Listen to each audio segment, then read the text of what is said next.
I don't see the border dispute between India and China being resolved anytime soon.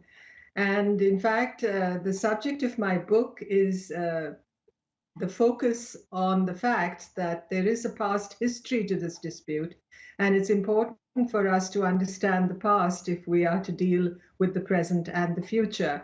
Uh, the resolution of this dispute has been attempted for many decades now, but positions have hardened, and the quantum of flexibility when it comes to resolving the dispute has steadily diminished over the years. Talk to us then about some of that history. Why are we seeing this protracted dispute continuing to play out?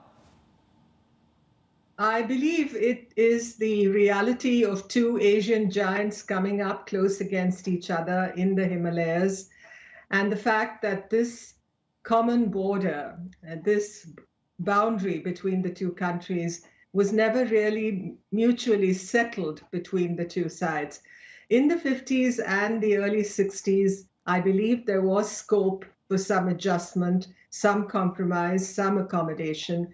But over the years, as you know, we fought a conflict in 1962. 60 years of that conflict will be observed next year in 2022. And subsequently, although there have been, I believe, honest attempts made by both sides to see a resolution to this dispute, things have not improved.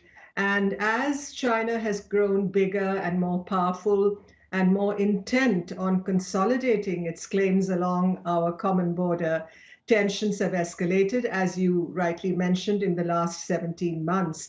And attempts at de escalation and disengagement have really gone nowhere.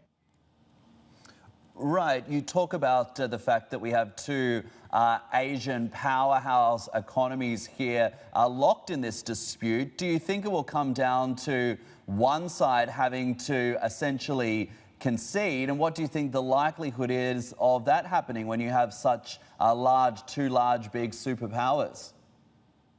Well, there are strong nationalistic forces on both sides contending with each other. So I don't see any side stepping down or stepping back when it comes to compromise on a settlement, which is, of course, an unfortunate reality that we have to contend with. I think the focus today must be on disengagement and de-escalation, and to see how regimes and arrangements for maintaining peace and tranquility and confidence building in the border areas are once more reinstated and strengthened and consolidated. I believe that should be the focus between both countries. There is a huge relationship, as you know, between India and China. In the 50s and 60s, we didn't have this kind of comprehensive, multifaceted relationship. Today, it's very different. You see the trade, you see the economic engagement, you see the people-to-people contacts. The traffic between the two countries had increased considerably over the years. Now, with the tensions between us both, all that has been affected. So the very structure of the bilateral relationship has come apart.